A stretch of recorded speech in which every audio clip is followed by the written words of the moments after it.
Hello students, स्वागत है आप सभी का। आज हम लोग बहुत एक इम्पोर्टेंट टॉपिक पर बात करने वाले हैं कि आप अगर टेंथ कर चुके हैं यानी मैट्रिक का एग्ज़ाम दे चुके हैं तो इसके बाद जो है आपके पास कौन कौन से ऑप्शंस हैं। तो ऑप्शंस बहुत सारे हैं और इम्पोर्टेंट बात यह है कि आप किन ऑप्शंस का चुनाव करते हैं। बहुत सारे ऑप्शन है आपके पास, किस सब्जेक्ट में आपको रुचि है, किस कौन से सब्जेक्ट को लेकर आगे बढ़ना चाहिए, कौन से सब्जेक्ट में कौन सा स्कोप है। इन सारी चीज़ों के बारे में आज हम लोग बात करेंगे ताकि आप जो है एक बेहतर विकल्प चुन सकें और अपनी ज़िंदगी में कुछ बेहतर कर सकें। देखिए, अगर आप आज बेहतर चुनेंगे तो आप आगे बेहतर बन पाएंगे। पता चला कि बहुत सारे लोग ऐसे हैं जो सब्जेक्ट कुछ और इंटरेस्ट होता है या कुछ और चुन लेते हैं और जिसकी वजह से आगे जो है वो ज़्यादा कुछ नहीं कर पाते हैं। तो टेंथ जो है हमारी ज़िंदगी का पहला पड़ाव है और हम लोग यहाँ पर एक सोच समझ कर हम लोग को डिसीजन लेना चाहिए, चाहे वो स्टूडेंट्स हो या स्टूडेंट्स के गार्जियन हो। सभी को ये वीडियो देखनी चाहिए और समझनी चाहिए कि अपने करियर को आगे बढ़ाने के लिए क्या करना चाहिए। सबसे पहले हम लोग बात करेंगे कि टेंथ के बाद जो है आपके पास कितने विकल्प हैं, कितने टाइप के कोर्स करने के विकल्प हैं। सबसे पहला जो है वो है जनरल कोर्स।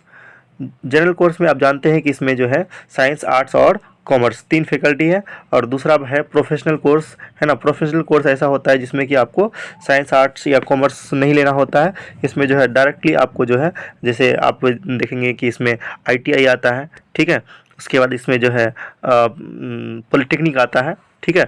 इसके बाद इसमें पैरामेडिकल कोर्स आता है। ये सारा कोर्स जो है आप प्रोफेशनल कोर्स के तहत कर सकते हैं। जहाँ तक बात है तीसरी किस्म की कोर्स की, तो वो है शॉर्ट टर्म कोर्स। ये कोर्स जो है आपको 6 महीना से 1 साल का होता है और ये भी बहुत एक इम्पोर्टेंट कोर्स होता है। इसके बारे में हम लोग बात करने वाले हैं विस्तार से। तो सबसे पहले हम लोग बात करेंगे जनरल कोर्स की। जहाँ तक जनरल कोर्स की बात है तो वहाँ पर आपको 3 फैकल्टीज़ मिल जाएगी। जो पहली जो फैकल्टी है वो है आपके पास साइंस। ठीक है, साइंस जो है वो पहली फैकल्टी है और साइंस जो सब्जेक्ट है उसके अंडर में जो है आप फिजिक्स, केमिस्ट्री, बायोलॉजी, मैथ और जो लैंग्वेज सब्जेक्ट है वो आप ले सकते हैं, ठीक है।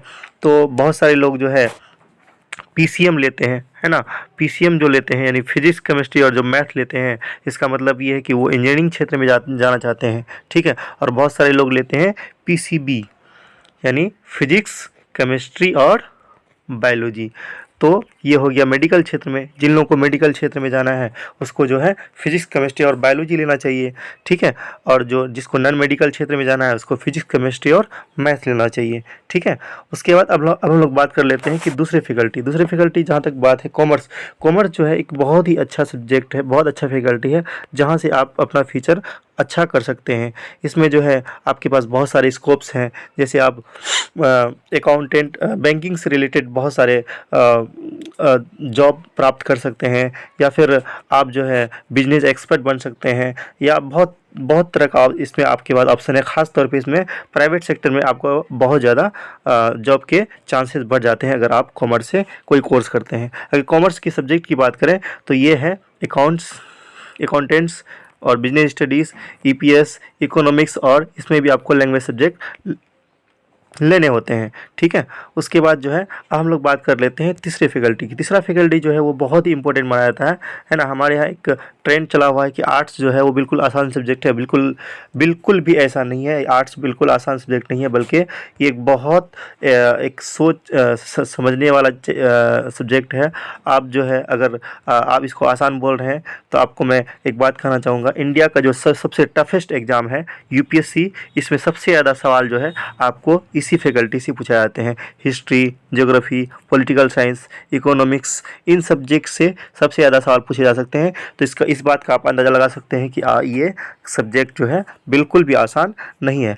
ये एक ऐसा फैकल्टी है, इसमें जो है अगर आप शुरू से जाते हैं, ठीक है, तो आपका जो है कम्पिटिटिव जो भी एग्ज़ाम होता है, कंपटीशन एग्ज़ाम, ठीक है, वो आपके निकलने के चांसेस ज़्यादा होते हैं। जब आप इसको अच्छे से पढ़ेंगे तो आप जो है बहुत सारे जितने भी कंपटीशन इंडिया में एग्ज़ाम होते हैं उसको आप क्रैक कर सकते हैं, चाहे वो यूपीएससी हो, चाहे वो बीपीएससी हो, स्टेट पीसीएस हो, एसएससी हो, रेलवेज़ हो।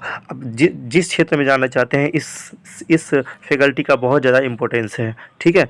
तो उसके बाद हम लोग आते हैं, अब दूसरा है दूसरे टाइप के जो कोर्स है वो है प्रोफेशनल कोर्स। जहाँ तक प्रोफेशनल कोर्स की बात है तो इसमें आप पॉलिटेक्निक कर सकते सकते हैं, इसमें ITI कर सकते हैं, इसमें जो है आप पैरामेडिकल कर सकते हैं। ठीक है, ये भी आपकी ज़िंदगी को बेहतर बना सकता है इन कोर्सों के माध्यम से। ठीक है, इसमें जो है 2 साल के कोर्स जो है आपको मैक्सिमम मिल जाएंगे। ठीक है, उसके बाद जो है आप जो है अपनी ज़िंदगी को 4 चाँद लगा सकते हैं। ठीक है, उसके बाद जो है अब आते हैं short term course. Short term course की जहाँ तक बात है, ये आपके 6 महीने से 1 साल की बात है।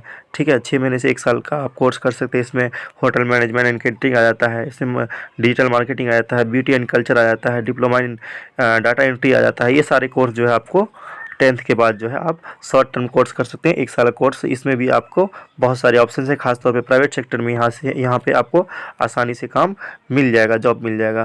तो ये 10th के बाद जो है आपके पास ऑप्शन है कि आप ये सब काम